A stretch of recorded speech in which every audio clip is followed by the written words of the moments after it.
Hey everybody, welcome back in. It is the Madman Betting Podcast 2026, guys. And is it ever too early to start talking about football? No, it's not. And that's exactly what we're going to do. Guys, fresh off the draft, a couple of these things we want to look at. I'm going to go over a couple teams. I think there were some teams that done a pretty good job in the draft. I think there were some other teams that probably should have sit this one out, so to speak. But we're going to talk a little bit about the draft, talk about the coaching changes, talk about a little bit of college football and NFL, what we look at and what we think might be some sleepers or some teams to look at for national championship, divisional winners in the NFL. I know I gave out a few of those earlier. Some of those things have changed, as it always is. It's always evolving. So there may be some NFL teams you like a little better than others. Also, we're going to talk a little bit about, as we talked about earlier, our betting strategy and how we bet. You know, there's a ton of different ways to bet on ball games, whether it's flat betting, just a straight unit bet on every play. There's a lot of stuff out there now with props and player props, team props, different things. So some of the things we try to focus in on: bankroll management. Make sure you're kind of staying inside that bankroll management so you get through the season. We're going to talk about some of those things as well. Had a pretty good year last year. We hope to do the same this year. Looking for a big year. It's going to be exciting. There's a ton of stuff that's happened in the off season. A third of the NFL teams have new coaches, which ties a record from way back when. College football, a lot of teams spending a lot of money to get these players. And there's a couple teams we're going to talk about. One in particular that's bringing back a ton of starters. And I really believe that's a team that we might play right now, a play on to win a national championship, because they are primed, they are ready, they got their quarterback back, they've got the line back, they got a ton of production back. So we're going to talk about that as well. But guys, a little later in the year, here in a couple, maybe in another month or so, we're going to be running a special to get all of our plays throughout the season. Guys, it's going to be the NFL plays, the college plays, that Madman Dog of the Week every single week. So make sure you get over to madmanclub.com. Keep checking that out. There's going to be some specials run where you can get the entire season for a fraction of what it's going to cost you to get it otherwise. So we're looking forward to that. We're excited about the season coming up. And like I said, it's never too early to start talking about football. I don't watch many other sports. I do watch a little bit, but football's the baby. So that's the one we like. That's the one we're going to talk about. Also, make sure you get over to Facebook. Make sure you get over to Instagram. Make sure you get over to TikTok, X, YouTube. We're all over.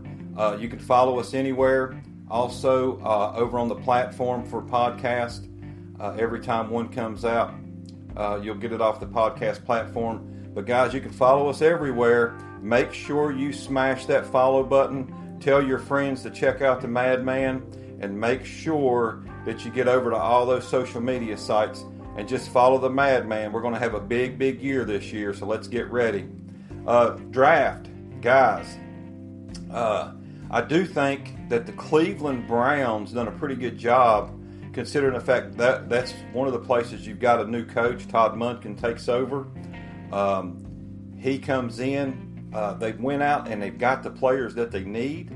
Of course, one player I didn't think they needed. You know, you got all these quarterbacks and you go out and draft a quarterback. I don't think that was a wise decision, but they did take him late in the sixth round. But, you know, they went out and got him an offensive tackle. They got a couple wide receivers, a couple players on defense, a linebacker and a corner. Cleveland done a pretty good job filling those positions that they need. So I believe they're going to get some help from some of these players right out of the gate. So in my personal opinion, I believe that Cleveland, one of those teams that scores an A in my book for draft. The next one is, and I really believe this team is set to possibly win the NFC East. They went and done a pretty good job in the draft. I hate the way they traded to get this player from Ohio State, but Dallas did a pretty good job. I wouldn't have gave away all the picks to move up one spot to get Caleb Downs. I believe you could have waited one more play and got him, but they made the trade. They got Downs, which is a good pickup. They went out and got exactly what they needed, which was defense, because their defense was god-awful last year. So they went out and got 3 edge rushers. They went out and got a cornerback and a safety. They did pick up an offensive tackle and a wide receiver, but again, I wouldn't have give up the picks that they did to get Caleb Downs, but who knows, maybe he's going to be a generational player and a game changer.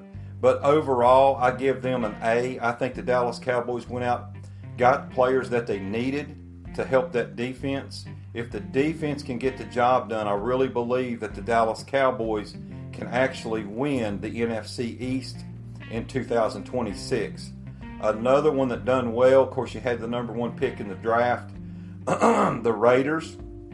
They went out and got Mendoza. I think Mendoza is going to be a pretty good ball player. Considering the fact that they've got the offense kind of where they can build around him. They've already got a running back. If they'll use him the right way. They went out and picked up some defensive players. They picked up another running back, a couple wide receivers. So I believe that the Raiders done a good job of filling the holes that they needed, and they definitely needed to go get a quarterback, and they did just that. So they get an A in my book. Another couple teams, I really believe another one was the Jets. The Jets went out and got Bailey, the edge from Texas Tech. That's a really good pick in the first round. They went and got him a tight end, a wide receiver. They did get a quarterback. They got Klubnik from Clemson. I don't know that I'm a big fan of Klubnik. He really fell off in my book compared to how he looked the first year I seen him play, and it just didn't seem to get any better. So we'll see if the NFL translates. I don't know if it will, but they did go out and get him a tight end. They went out and got a wide receiver, so they got him a little bit of help. I really think the Jets done a good job during the offseason picking up the players they needed. Another one that I really think got the pieces, because you've already got Jackson Dart, you got Scatterboo. I know he missed time last year. Jackson Dart has got to get down and slide instead of trying to run over people. But I'm telling you right now, with Harbaugh as your new coach, putting things in place, going out in the draft and picking up the players they did, when you get Reese, the linebacker from Ohio State, you got an offensive tackle out of Miami. You picked up a good cornerback from Tennessee. Notre Dame wide receivers, this Fields, I think he can make an immediate impact. In my personal opinion, I believe that the Giants pick up an A, maybe even an A+ for the draft, because I really think they got the pieces to build around Jackson Dart, and I look for the New York Giants to make a complete turnaround in 2026. Another couple teams, I think Carolina did a pretty good job. I gave them a B, maybe an A-. Cincinnati went out and picked up some pieces. Not so sure that Cincinnati is not just trying to build this thing the wrong way. I don't know. It's just me looking at it. Kansas City, I didn't like the way they handled the draft. You trade up 3 spots. You give away all your picks to pick up a player. Did not like that at all. Pittsburgh, on the other hand, I thought the first pick that Pittsburgh made really pissed me off, because I thought, here we go again with Pittsburgh doing the things they do and going the wrong direction, just like we did when we missed Jackson Dart last year. But I think they redeemed themselves. They went out. They picked up Bernard, the wide receiver from Alabama. I think he'll make an immediate impact. They got Drew Aller. I think Drew Aller put in the right system. I think he can. I think he can eat, so to speak. I think they went out and they shored up a couple things. They picked up some wide receivers. I don't know why they picked another tight end. We got a room plumb full of them, and we got a couple real good tight ends, but they did. I really think they should have went on the defensive side a little more than they did in the draft, but they got a couple offensive tackles. They picked them up a defensive tackle. So Pittsburgh, I think, in my mind, I think they had an A-, maybe a B+ in the draft. Like I said, I didn't like the first pick. I thought they could have used it a little differently. But again, you got to make decisions. And I know they was on the phone with a wide receiver that they got taken by Philadelphia. So it does change your mindset when you're sitting there thinking you're going to pick somebody and it gets taken right away from you. Tampa Bay, pretty good job in the draft. Atlanta, I don't think they did a great job in the draft, but I'm telling you now, look out for the Atlanta Falcons. I believe they're going to have a much better season this year with what they've done in the offseason. You got Stefanski there now, a guy that believes offense.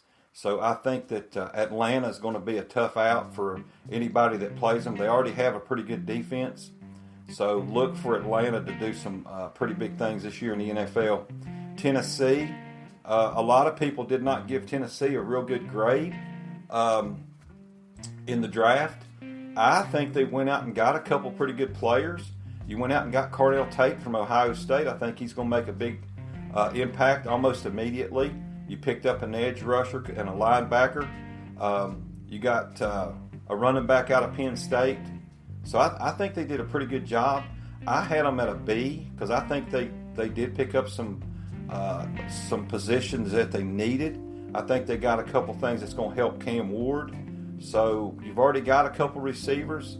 I really believe the offense is going to start clicking. Again, you got another coach. You got a defensive coach coming in, and Robert Saleh. He's already had one shot with the Jets, fell on his face, and I don't know if that was so much him or if it was just the Jets.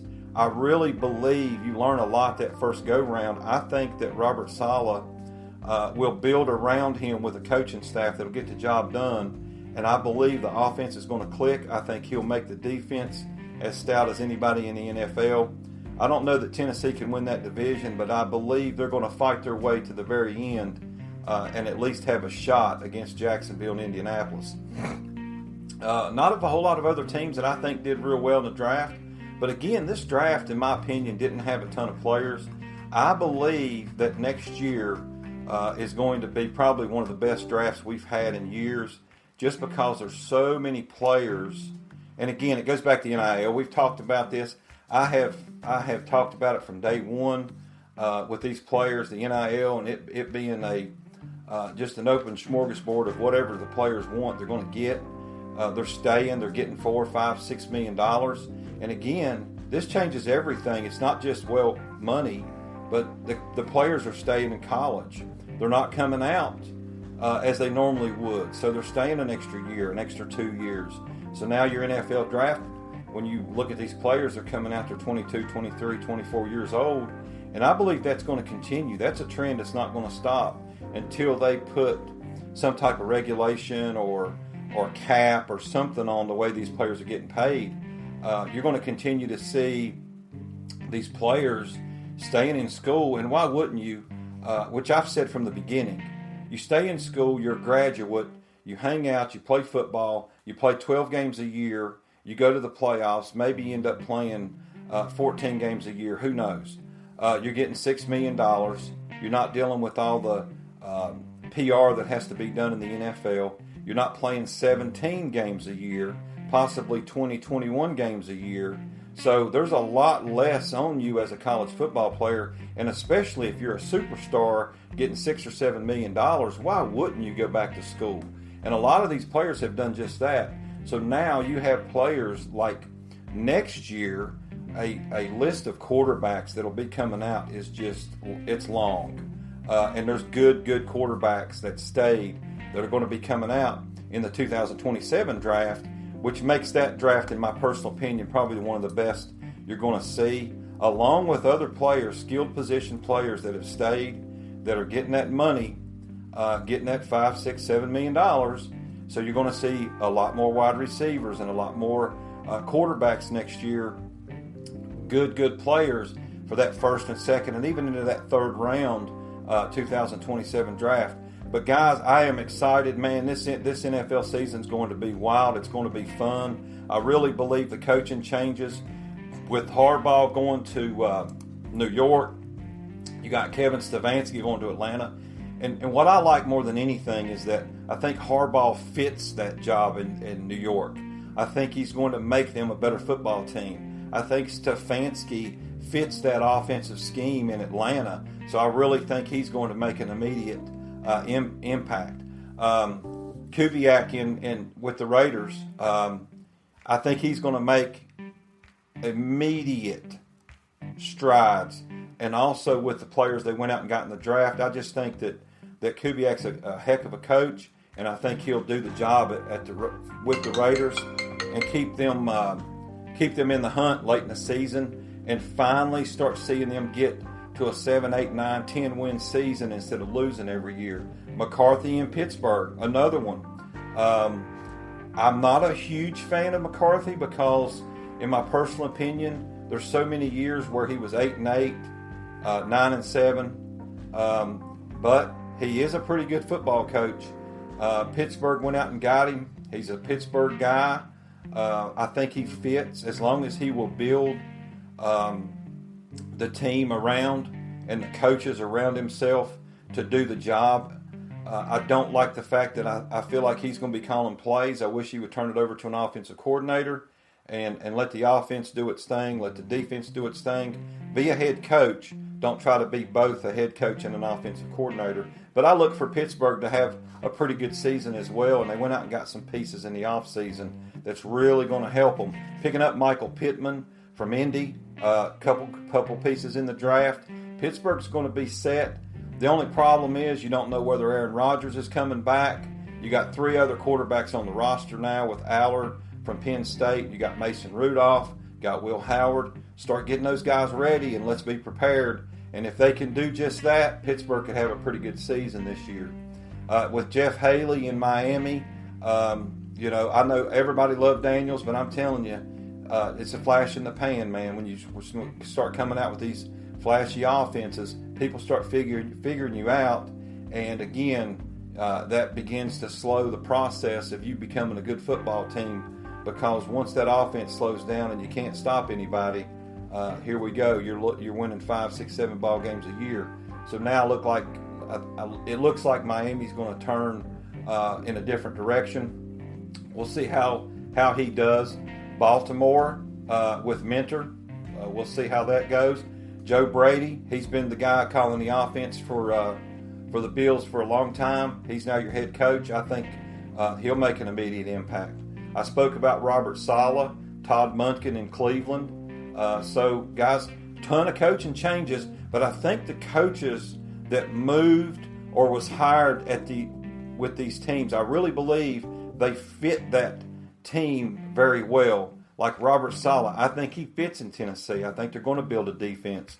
I think that Harbaugh with the New York Giants, it's just a fit that I think is going to be in the favor of the Giants. And I definitely love Stefanski going to Atlanta. I think that's going to be a huge coaching hire. I really believe you're going to see an immediate turnaround with the Atlanta Falcons this year. There's a ton of other coaching changes too. However, a lot of other offensive coordinators, defensive coordinators. But guys, just the fact that we've had 30% coaching changes, we've seen the NFL and the parity that's become a little bit closer in some of these divisions. Some of these divisions came down to the wire last year. AFC North, AFC South. I really believe you're going to see, now that you've got quarterbacks in the AFC West, I think you're going to see Kansas City, who used to run roughshod. I think you're going to see San Diego. I think you're going to see the Raiders pull a couple upsets. You got, of course, Kansas City. I think Denver's going to make strides. Anybody in that division could probably win it, maybe with the exception of the Raiders until they build a little more around what they need. But Denver, the Chargers, and Kansas City all could win that division. Jacksonville, Tennessee, Indianapolis, Houston, that's going to be a close division. Again, you go out to the NFC West, San Fran, the Rams, possibly Arizona. We'll see what kind of strides they make. But we already know Seattle wins the Super Bowl. You got the Rams in San Francisco. All three of those teams are going to be running neck and neck in that division. NFC North, Green Bay, Detroit, Chicago. We already know that's going to be running close. You've had Philadelphia kind of run roughshod over the NFC East. I think that changes instantly this year in 2026. I believe the Giants, possibly Washington as well, but all four of those, if they beat each other up enough, anybody could come out of there in the NFC East. So there's a ton of things that can happen. You got New England. Now they've got them a quarterback guy. So with Drake May, you got New England, Buffalo. Who knows what Miami will do this year? I don't know if they'll make too many strides, but you still have Buffalo and New England who's going to fight it out in that division. So going to be fun, going to be a real interesting season, considering the fact that with all these coaching changes. So guys, get ready. We are ready. Make sure you get over to madmanclub.com. Make sure you check us out on all of our social media sites. Get over to X. Get over to Instagram. Make sure you get over to TikTok. Smash that follow button. Tell a friend to get over and check us out. Follow us over on YouTube. Get registered over there. You'll know when it drops. Every single one of our podcasts. Also on the podcast platform. Guys, we are everywhere. You can follow us. And don't forget, we got specials coming up as we go into 2026. You're going to be able to get the whole season for a fraction of the cost.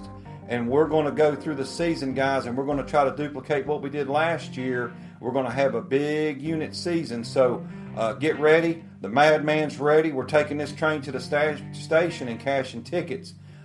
So, guys, get ready for the NFL. And we're going to take a real quick break. We're going to come back and talk about a little bit of college football. We're also going to dive into how we bet, the way we bet our games, how we rate our games. Talk a little bit about that. Hopefully get you guys ready going into 2026. Guys, we'll be back in just a few minutes. Hey, welcome back in, guys. Madman Betting Podcast. Appreciate you guys stopping by. Just want to take a minute and say thank you to everyone out there who follows us. Thank you for checking us out over on YouTube, all of our social media sites over on X, Instagram, TikTok. We really appreciate it. We're going to continue to hopefully put out some good content. Hope everybody enjoys the videos. Hope everybody enjoys the plays. And guys, what's better than betting on some games and winning some money? So that's exactly what we plan to do. The last two seasons, we've had pretty good years. Somewhere around 50-some units, I think, 2 years ago. Up close to 100, maybe over 100 units last year. I don't remember exactly what it was, but I know we were up quite a bit last year. Don't have everything laying in front of me. But again, we just want to say thank you to everybody out there who tracks the Madman, follows us, and we're taking that train to the station and cashing tickets. And speaking of cashing tickets, guys, let's talk a little bit about how we actually rate and bet our games each and every week, and a betting the way we use our betting strategy. So there's a lot of different ways to bet. There's a lot of different things to bet on. We try to keep it pretty simple. I do not bet a lot or play a lot on any kind of basketball, baseball. So really we can focus in on football. It does make the job a little bit easier because you're not scrambling when those seasons overlap. And I know a lot of people out there just want to have money down on a game. We're not like that. I want to have money on a winner, not just have money on a game just because it's on TV. So that's why I haven't dove into basketball, haven't dove into baseball. We are researching. We are doing some research to see if it's something we think we can make profitable. However, for right now, we're a football betting podcast. That's what we want to stick with right now because that's what we feel like we're doing our best job at. But again, guys, there's a ton of things to bet on. With all the prop bets, player props, team props, in-game betting, different things. I don't even do a lot of that. We bet the game, guys. It just makes it more complicated to do the research when you're trying to do a lot of stuff, which is exactly what the bookies want you to do. these guys build buildings with all these flashy lights in Las Vegas because people out in the public are betting on everything, and most of the time they're losing, and that's what they build all these buildings with. So again, guys, we want to keep winning. We're going to have a losing day. We may have a losing week. We might even have a losing month. But at the end of the season, we want to be profitable, and so far we've done just that. So that's what we want to try to focus on. So a little bit about how betting is done differently and how we actually do it. There's a lot of people out there that flat bet. Flat betting is betting the exact same amount of money on every single play, no matter what. If your bankroll allows you to be a $100 bettor, flat better is betting $100 a game no matter what. If the juice is 125 or if the juice is 105 or 115, they're betting $100. That's what they're playing. So that's your flat betting way. We don't. We use a unit system. The way our bets are rated, we just feel like there's some games that we feel like you can actually load up on because we like it so well that's where we feel like we can win a lot more money. Now, there's a lot more risk involved betting on a unit-based versus betting a flat betting strategy. Flat betting, you know you're betting 100 a game no matter what. You bet 5 games a week, you've got $500 bet. You win 3 of those, you're going to be a little bit profitable. We look at it a little differently. So still bankroll management. If you're a $100 player, our unit-based betting strategy is a 1-unit play. We like it, but it's not one of our top plays. So a 1-unit play would be $100 if you're a $100 bettor. If you're a $10 bettor, it's a $10 play on a 1-unit play. Everything in multiples of 10. So if it's a 2-unit play, it would be a $20 or a $200 play, all the way up to what we're going to use this year as a 10-unit play. And a 10-unit play at a $100 bettor is a $1,000 play. On a $10 bettor, it's a $100 play. That's just the way our unit system works. So at the end of the year, we base everything on how many units we've actually won and how many units we've actually lost, and that's where we're going to determine if we're profitable for the year. That's how we rate our plays, and that's what we do. We don't go out here and give away or give out 5, 6, 17 parlays, 20-leg parlays. I feel like that's the best way to lose your money. We will do some parlays from time to time, and the way the parlays work, I look at a couple different things. For example, if I really, really, really like a Sunday night game, 2 things. If I think the line will move and I'm able to middle the line, which is extremely difficult, so it don't happen often. But if I see a line that's teetering on a possible middle spot, and I feel like that line may move, then I may parlay a game from 1 o'clock to the 8 o'clock game, where I feel like we can gain an advantage and turn it into a little bit of extra money. And then you can even if it goes in a certain way, you can actually hedge and get yourself out. There are times where we may parlay a Sunday night game with an early Sunday game, or even a Monday night game if we feel like that line may move a certain way by a half a point, 2 points or something. We do the same on totals. If those lines we feel like it's going to move, we might parlay something on a Saturday afternoon college ball game with a Sunday night ball game. So there's a couple ways we do play some parlays. They're going to be a 2-teamer and at the most maybe a 3-teamer. Every now and then we'll put out what we might call a weekend special with a 3-teamer or a 4-teamer. But guys, that is when you put $10 on something or $20 on something and just hope that it hits. It's not anything we're going to try to rate as a 10-unit play and try to make sure we lose money on something that almost is guaranteed to lose most of the time. So we don't do a lot of parlays. We don't do a lot of in-game betting. We don't do a lot of prop betting, player props, things like that. We hope to get one of our guys who does some prop betting to be a part of the show, and if he does, we'll start doing some prop bets. I won't give them out, but he will. So hopefully that'll come in the future. But as of right now, we bet unit play, we're betting the game, we're betting the totals. Like I said, we'll have a parlay every now and then. We changed. Last year we had a 5-unit play. This year we're going up to a 10-unit play. And I really believe that 10-unit play is a way for us to make more money on some of those plays we had last year. A lot of our 5-unit plays last year were pretty strong, and most of those came through for us in a big way. So we're excited about the way we're going moving forward. Also, guys, we want to watch our bankroll. A couple of things that people have a tendency to do. We don't believe in trying to double up and double up and double up just to try to get back what you lost. Guys, chasing is the wrong idea. That's the way you get yourself in trouble. So again, we may have a losing week, we may have a losing month, may have a losing day.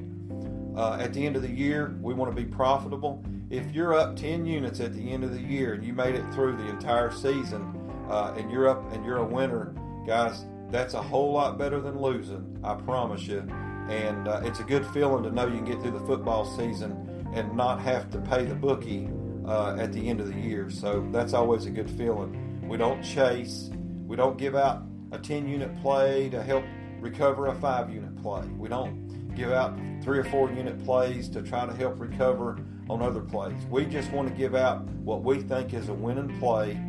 If we're losing and we're having a bad weekend, we're having a bad weekend. All of our plays are put out by Friday or Saturday morning for the entire weekend, with the exception if we find a game that the line is moved or we liked Saturday morning and it's on the Saturday slate, or Sunday morning early on the Sunday slate, we will add that to the collection. So always make sure you check back to the website.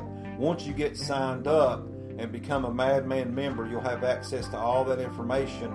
And like I said earlier, we're going to be running some specials to get the whole season at a fraction of the cost of what a normal package would run. We want to make sure everybody out there has an opportunity to get on board the Madman Club, get to that station and cash some tickets. But we did want to talk about our betting strategy. A lot of people out there will chase, and a lot of people call and say, we got a guaranteed winner. It's going to cost you $500 and we guarantee it'll win no matter what. Guys, there are no guarantees. There are no locks. There are no sure things. We want to get as close as we can to a sure thing, and we want to get as close as we can to a lock. But guys, I just don't believe there's not a lock. There's a game I might like well enough to put a 10-unit play on, and I'm going to do that. But I'm not going to tell you it's a lock, because that is never the case. And guys that tell you that there's a lock, guys are just trying to take your money. So if you jump on board and you want to jump in using a unit based, you can. You can follow us throughout the year. You can bet flat all year long. I haven't done the math to see where you would end up being a flat better on all of our bets, because like I said, we do bet a little more on some of our stronger unit plays. But at the end of the year, you still might be profitable. We hope that we can hit in the 54 to 55, 56% win versus loss. And if that's the case, you should be a winner for the year, as long as you're watching your bankroll and not going overboard and chasing losses and all the other things that come along with it. But guys, there's a ton of ways to bet. We just wanted to give you our perspective and how we've done it. I've done it this way for a long, long time. I feel like there's always games that you're going to like a lot more than others. I think sometimes we see certain teams differently than others do. One thing that I've always done is look at certain divisions or look at certain conferences in college football. A lot of people run around and bet like everybody every division, and we will. But like, for example, I'm not an NFC West guy, so I won't play a lot of NFC West games. A lot of times on Sunday, I don't even give out 4 o'clock games because there's not really a lot of things that excite me about the 4 o'clock versus 1 o'clock. And I guess it's more because I'm an AFC North fan, being Pittsburgh. I watch more in the AFC. I watch more on the East Coast than the West Coast. And I'm more involved in seeing what those divisions have to offer. And I've always gotten a little better results betting in certain divisions. So I kind of look at that. We look at totals in college footballs. Some teams they play better than others. Some teams hit the overs better than others. So we like those teams specifically when it comes to totals. College football, we like certain conferences when it comes to certain spreads. It's just the way we do things that I wanted to just sit down and kind of go over how we look at our betting strategy, how we look at college football, how we look at the NFL, things that we may use throughout the season. We look back at last year at some things that took place. Revenge, in my mind, sometimes is a big part, depending on the division. Revenge, getting put out of the playoffs by a team that you may play the next season. I think that comes into play sometimes, college football or NFL. So again, guys, I'm rambling, but just wanted to go over our betting strategy, the way it works. 1 unit play, it could be $1, $10, $100, however you place your bets and whatever your bankroll is. You don't ever want to use your whole bankroll betting on a game, that's for sure. But if you use the unit, it's $100, $10, $1, however, and we're going to give those units out as a 1 unit play all the way up to a 10 unit play. But guys, we also have our dog of the week, and guys, that has been a pretty strong play for us over the last few years. The dog of the week has been something that I've tried to look for every single week. I try to find a game where I think this team has a real advantage and this team has an opportunity to pull an outright upset. I don't give out a dog just because they're getting a bunch of points. I really believe when I pick my dog of the week that they actually have a chance to win the game outright, not just cover, but win the game. Those are going to be anywhere between a 4 and probably an 8, and sometimes a 10 unit play. But most of those dogs of the week are going to fall between a 4 and an 8 unit play. I really like my dog of the week. I do not hit them all. They're not a lock. They're not a guarantee. But I will tell you this, over the last 2 or 3 seasons, we've had a really good run with our dog of the week, and we plan to do the same thing this year as we move into 2026, NFL and college football. Guys, we're going to take another real quick break.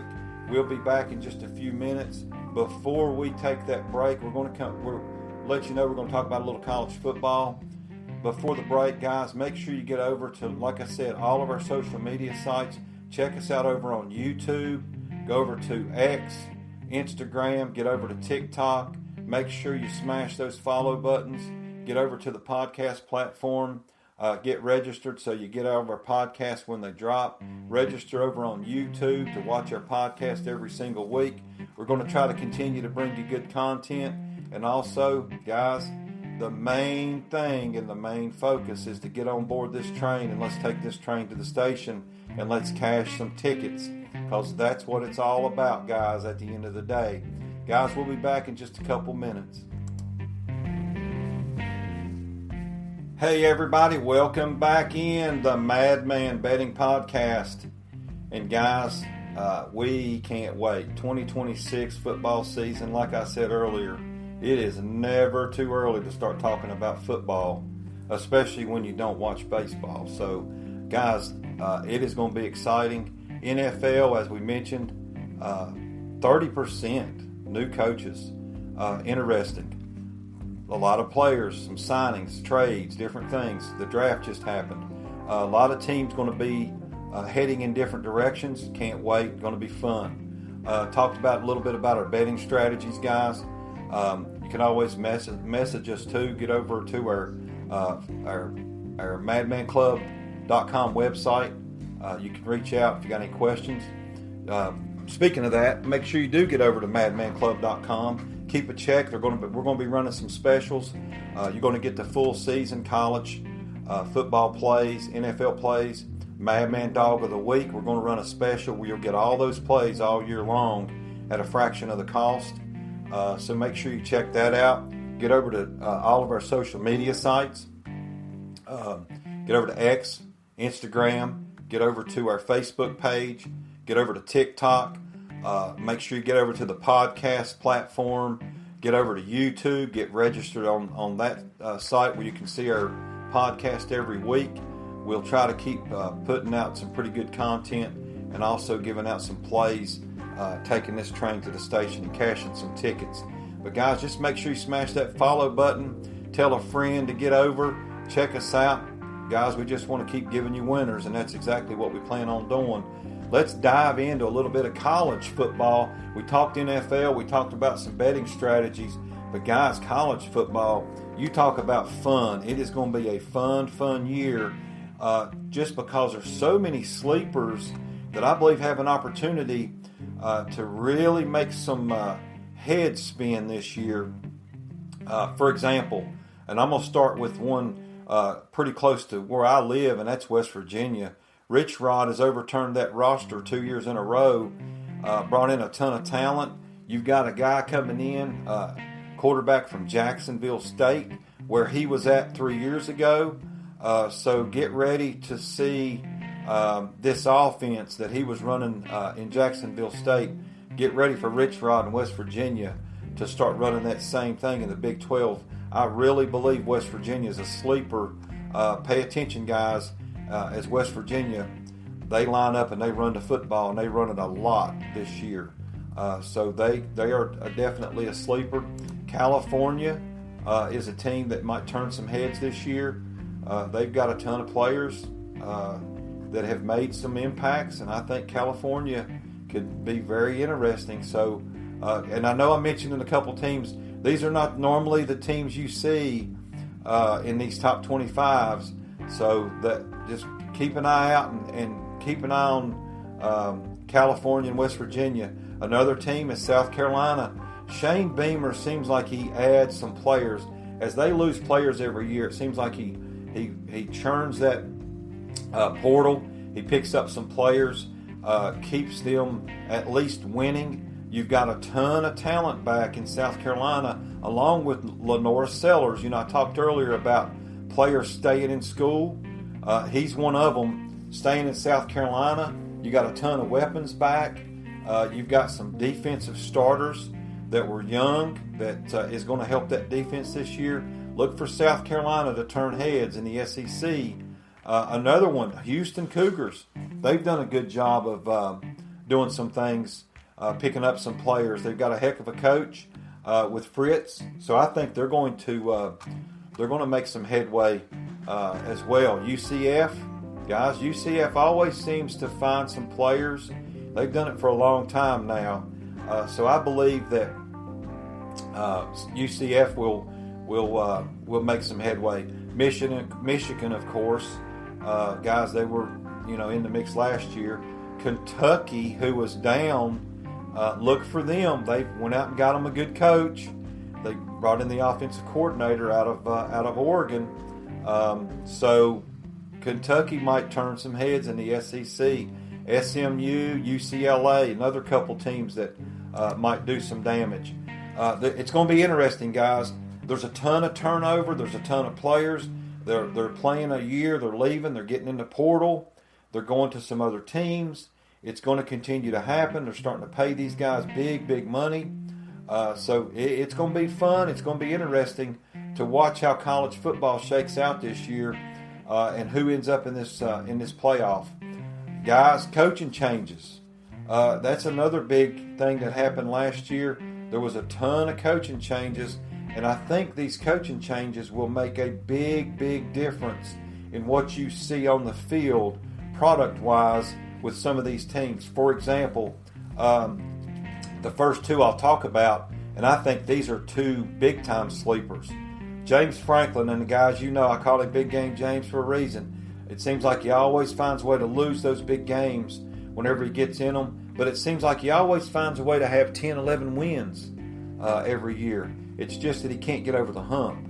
I think Tech getting him, being in the ACC versus being in the Big Ten, I really believe Virginia Tech very well could win, if not this year, next year, win the ACC.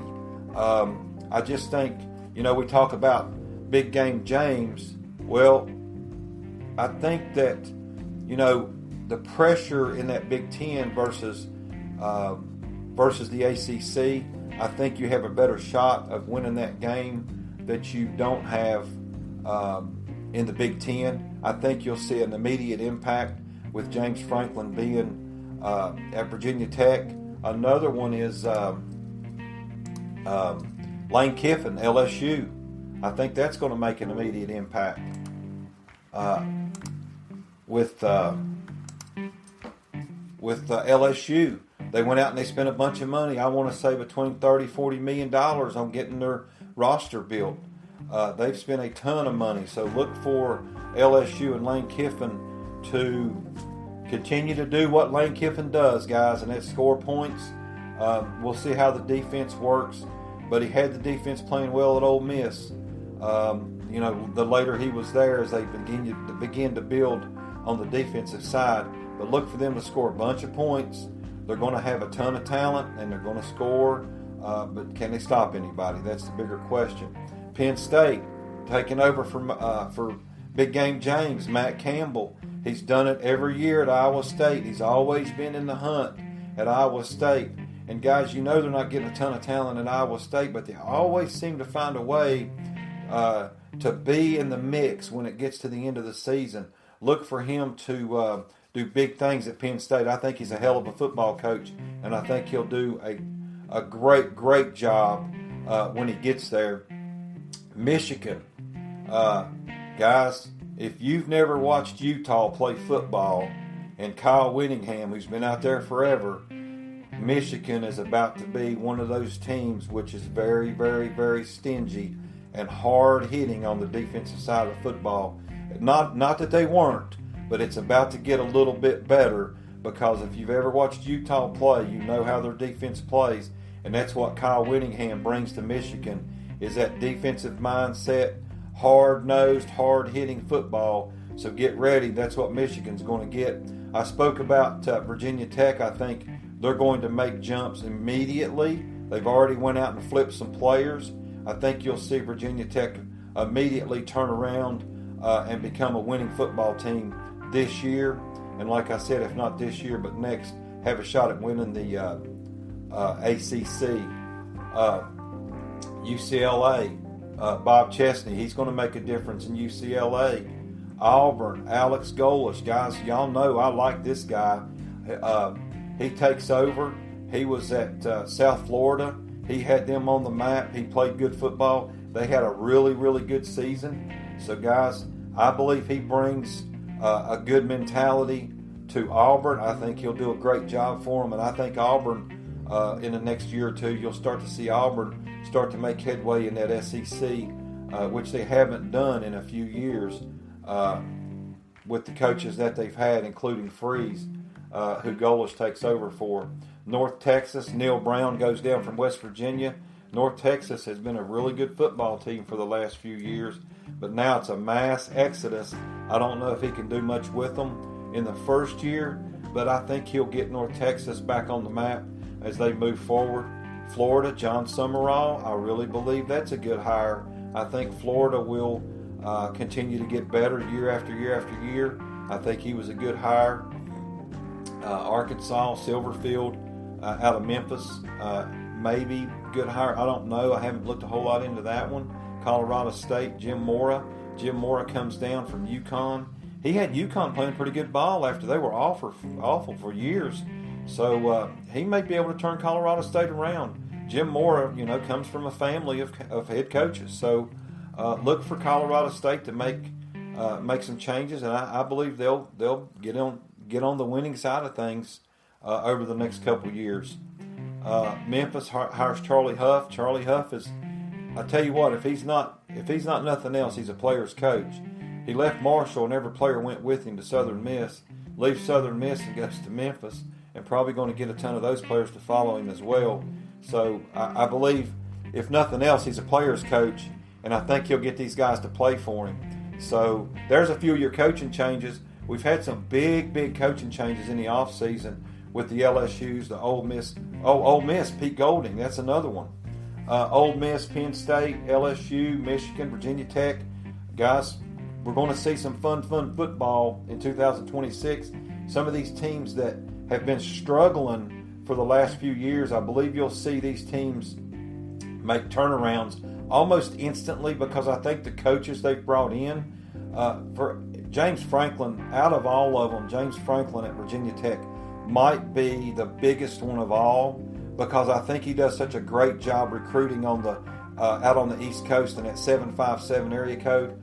He really will bring a ton to Virginia Tech. If he will surround himself with the right coaches, I believe Virginia Tech, out of all of these teams, I think Virginia Tech can make the biggest turnaround quicker than anybody else, just because of the splash they made in the offseason by hiring James Franklin. So there you go, guys. That's a few things about the coaching changes in college football. Some of these teams that I really believe, I spoke about them earlier with UCLA and the UCFs and some of these guys, but I'm going to talk a little bit about a couple teams that I believe can actually win the national championship. One of those is Dan Lanning in Oregon. And guys, we know that Dan Lanning and Oregon have brought back a ton of starters. They've got 14 starters back this year. USC has got 15 starters. They've got their quarterback back. Guys, a ton of these quarterbacks stayed in school. Don't blame them, getting a ton of money. Mayava, I think is how you pronounce his name, for USC. They got a ton of talent back. USC's going to be good. Georgia, Notre Dame, and Oregon all have 14 starters, including 8 on defense for each of those teams. Oregon has a ton of weapons back on offense, including their quarterback. He is back, so that's going to make a big difference. Texas returns about 70% of their production, including Arch Manning, who there's another quarterback that'll be coming out in 2027. Gunnar Stockton in Georgia, he's going to be a guy coming out in 2027. There's a ton of talent, guys.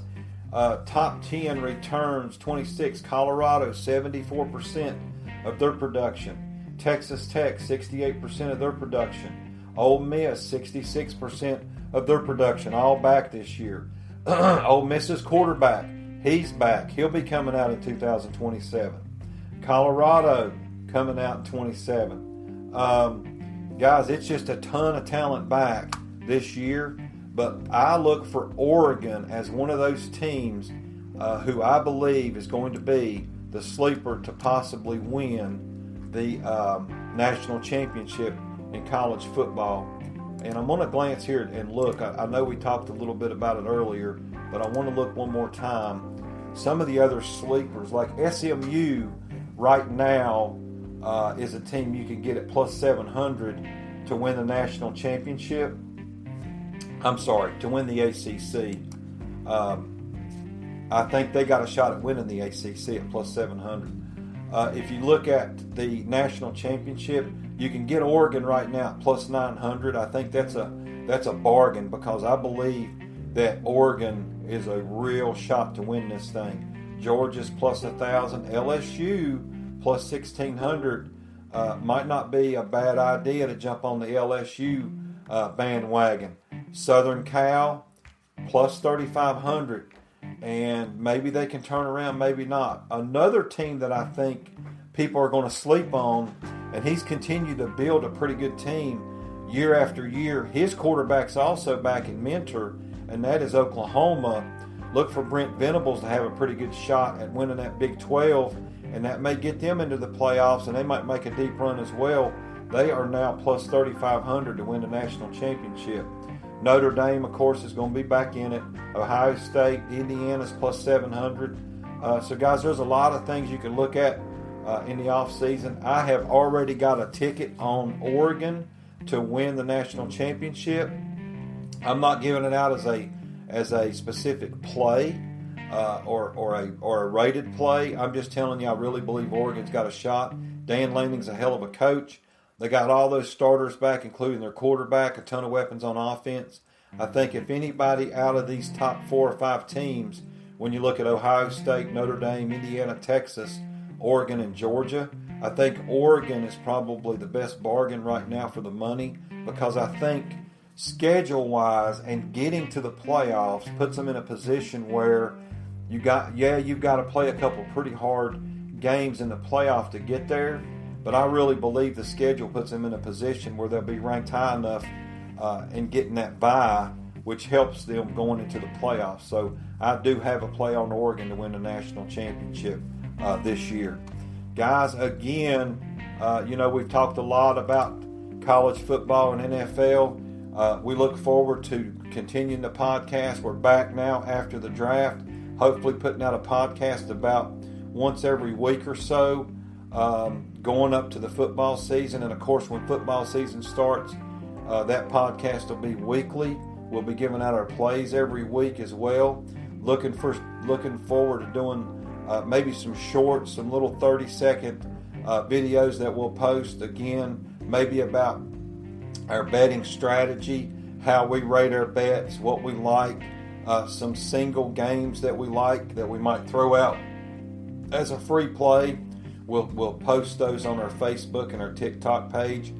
So look forward to get over to our TikTok and you might see us drop a game once the season starts on a 30-second clip or a 1-minute clip or something as we talk more about football. But guys, we just wanted to get started back. We're ready. It's 2026. Again, we said it's not too early to talk college football, NFL football, and it's never too early to talk about. We're going into the 2026 season geared up and ready to go. Changed our platform up to a 10-unit play. We feel like we're going to be able to make a lot more money, win a lot more units that way.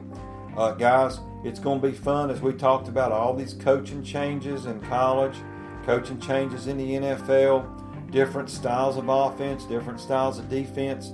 Moving forward, we know that everything revolves around throwing the ball now, scoring points. So we're going to be looking at totals a lot more closer this year than we did last year. And that's in the NFL and in college. So guys, get ready. Here we go. It's 2026. The draft is over. We already know the teams are getting ready. They're going to start spring training. If which teams have not already done it. Spring games for college. Seeing who we like, who we don't like. And guys, it's right around the corner. It's going to fly by. August will be here before you know it. And that first week of college football. So let's get ready. Again, before we go, guys, get over to all of our social media sites. Get over there to X. Get over to Twitter. Go over to our TikTok page. Get over to YouTube, Facebook. Make sure you get over to the podcast platform. Hit that follow button. Just smash that follow button, guys. Make sure you tell a friend as well to get over there and check us out. Follow us on all of our social media. Check us out over on YouTube. Guys, that is a wrap for today's show. Make sure you continue to bet smart and bet like a madman.